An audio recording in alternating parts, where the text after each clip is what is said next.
DC continues to expand their digital first initiative with more titles, getting comics out the door. And when you say expand, I mean, it's still a relatively slow trickle. There's a small title out every day of the week, but many of them are repurposed from the DC Giants collection.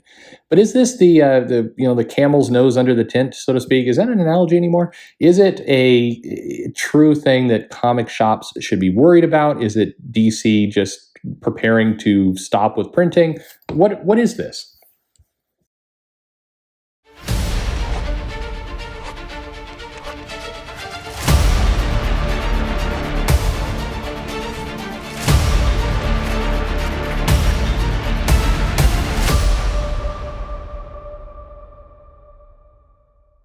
Hey everybody, this is Perch.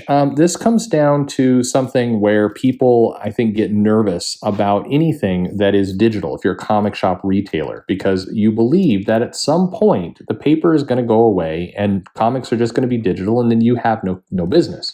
And this is it's a worry that is based in some logic. We've seen lots of businesses like Blockbuster Video go from videotapes to the world of digital, and now there are no Blockbuster videos out there. It's not exactly analogous, and so there's some legitimate worry here, and then there's also some just plain fear. DC is right now ahead of the curve in the sense that they're trying to own the news cycle between themselves, Image, and Marvel. DC is absolutely getting out in front with their multi-distribution deal news, with the DC Giants and Digital First news, with some of the work Jim Lee has tried to spearhead a lot of the commissions and the original artwork out there for getting some money into shops. So there's a lot of things that are happening from DC where they're basically all over it. They're trying to own the cycle, and I think there's a few reasons for this. I think that DC is in a position where they can do it. The AT&T Warner Media empire is a little bit less restrictive, so they have a little more latitude, a little bit more room to actually get out and make statements without fear of reprisals. Disney likes to clear everything 80 times, and Image is not centralized in this regard.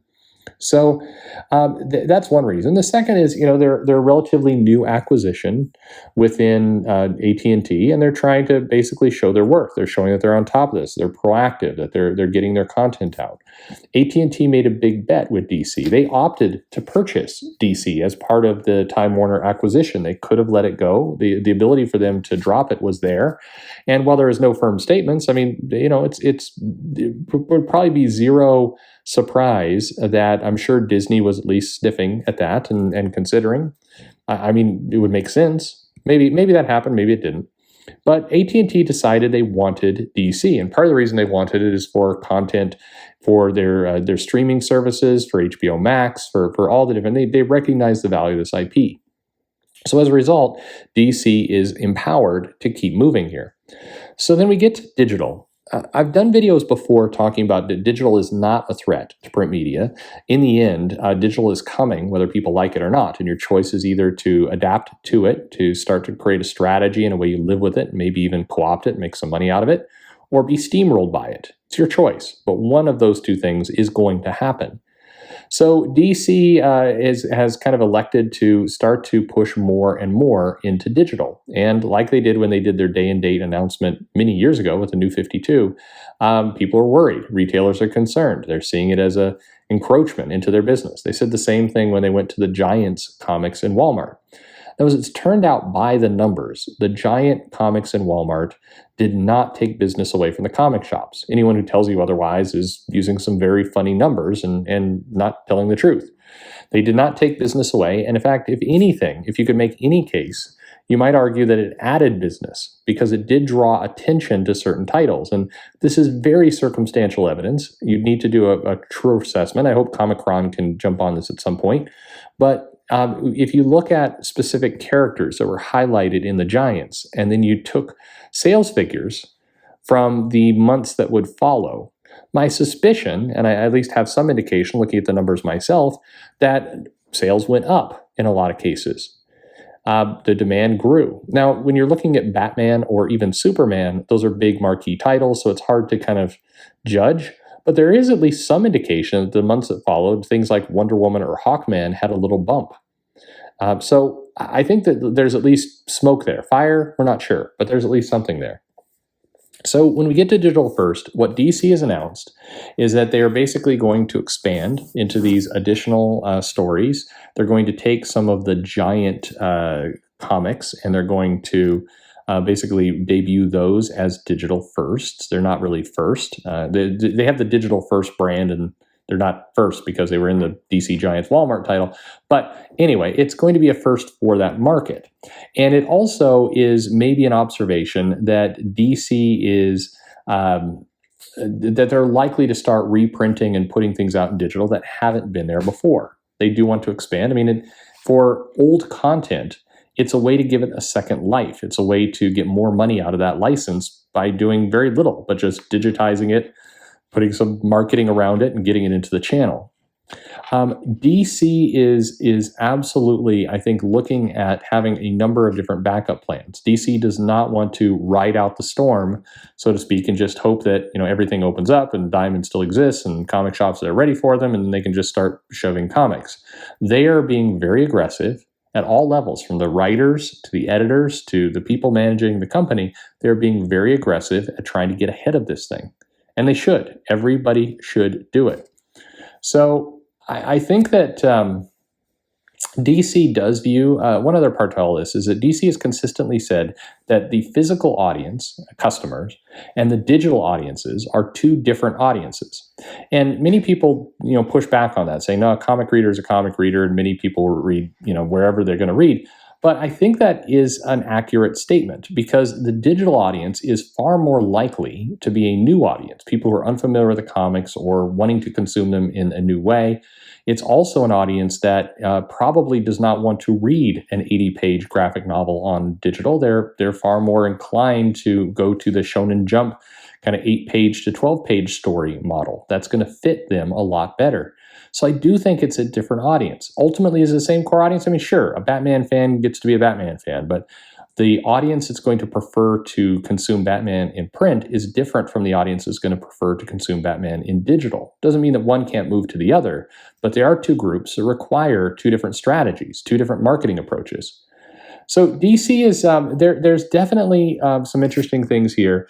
DC is wanting to make sure that the fires of interest still exist within the comic world, that they're not, people aren't forgetting things.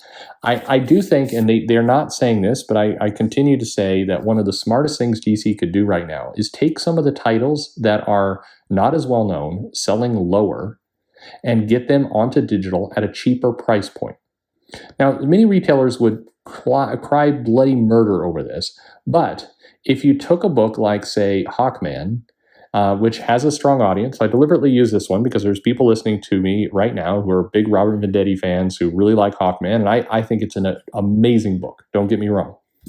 But if you said, okay, well, Hawkman is going to be collected in trade only for print, and we're going to put it on digital, and we're going to release the comics at $1.99.